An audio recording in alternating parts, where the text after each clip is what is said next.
जब आप बचपन में थे तो आपको कुछ नहीं चाहिए था, बस खिलौना चाहिए था, टॉफी चाहिए था, चॉकलेट चाहिए था। और आपको क्या चाहिए था? कुछ नहीं चाहिए था, सब चीज़ें आपके पास थीं। नए नए कपड़े पहनने होते थे तो वो आपके मम्मी पापा दे देते थे। अच्छा खाना होता था तो माँ बाप दे देते थे। लेकिन समय के साथ आपकी इच्छाएं बढ़ती चली गईं, और जब इच्छाएं बढ़ती हैं तो कमी का एहसास होता है। इच्छाएं घटती हैं तो कमियां घट जाती हैं। आपको संतुष्टि का एहसास होगा। मैं ये नहीं कहता कि अपनी इच्छाओं को मार दो। आप इच्छाएं करिए, बड़ी से बड़ी इच्छाएं करिए, ताकि आपको कमी महसूस हो। और जब कमी महसूस होगी तो आप जागेंगे, और आप इस प्रकार जागेंगे कि उस कमी को पूरा करने के लिए तत्पर हो उठेंगे। आप तैयार हो जाएंगे कि मुझे वो कमी पूरी करनी है तो करनी है, चाहे कुछ भी हो जाए। और आप ऐसा रोजाना करते हैं। ऐसा करने के पीछे बस एक ही रहस्य है, जीवन रहस्य। जीवन रहस्य कुछ इस प्रकार है कि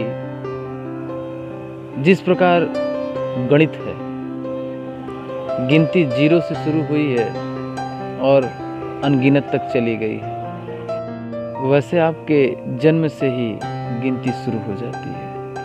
0, 1, 2, 3, 4 और आगे इसी प्रकार।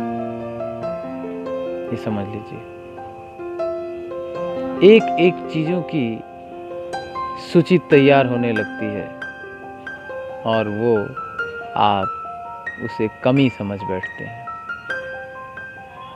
वो कमियां नहीं है, वो साधन है, आपके जीवन की इच्छा है, वो भौतिक सुखों का एक आधार है।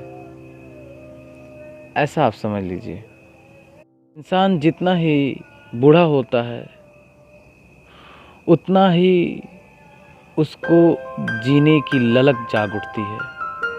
वो उतना ज़्यादा ही कमियां महसूस करता है, क्योंकि लिस्ट तो बहुत लंबी हो चुकी है और उसको भी बहुत कुछ करना है, लेकिन वो क्या करे, उसका जीवन कम पड़ गया।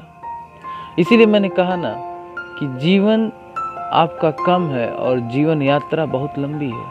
इसलिए इंसान क्या करता है, उसकी इच्छाएं नहीं मरती, और जब इच्छाएं नहीं मरती तो उसको दोबारा जन्म लेना ही पड़ता है।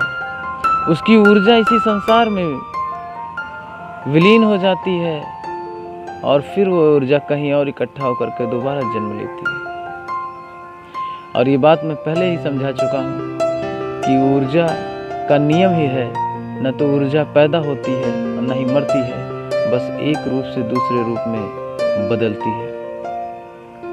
ये बात पहले ही बताया हूँ, और वो इसलिए बता रहा हूँ कि यदि आपको पुनर्जन्म जैसी चीज़ों में विश्वास ना हो तो आप कम से कम वैज्ञानिक दृष्टि से समझ सकें कि ऐसा होता है। फिर वो शक्ति अपनी उसी इच्छाओं को खोजती हुई दोबारा जन्म लेती है, वो दोबारा शरीर धारण करती है, और फिर वही इच्छाएं, फिर वही चीजें। लिस्ट तो लंबी हो गई है, सूची तो लंबी हो गई, वो क्या करे, एक एक काम वो पूरा करती है। और ऐसे करते करते उसे कई जन्म लेने पड़ते हैं, और हर जन्म में उसकी लिस्ट लंबी होती जाती है, और आदमी इसी में फंसता चला जाता है। यही तो जाल है, यही तो मोह माया, यही तो जंजाल है। और अध्यात्म एक ऐसा रास्ता है, जब किसी जन में उसे अध्यात्म का रास्ता दिखाई पड़ता है तो बस यही एक ऐसा रास्ता है जिस पे चलने के बाद इन गुत्थियों से छुटकारा मिल जाता है। इंसान सत्य को जानने को जाग उठता है, जानने की इच्छा जाग उठती है, वो सत्य की तरफ दौड़ पड़ता है। और जिस दिन वो अध्यात्म की राहों पे चल बढ़ता है, बस वो धीरे धीरे एक एक करके अपनी सूची को समाप्त करता जाता है। उसे ये चीज़ पता हो जाती है कि ये जो गिनती शुरू हुई है ये हर जन्म में 0 से ही शुरू करनी है, शून्य से ही शुरू करनी है, और वो जन्मांतर के बंधन से मुक्त होने का एक मार्ग पा लेता है, और वो है अध्यात्म। और ये बात जितनी जल्दी जिस जन्म में ही समझ में आ जाए उतना ही जीवन के लिए वरदान सिद्ध होगा। धन्यवाद।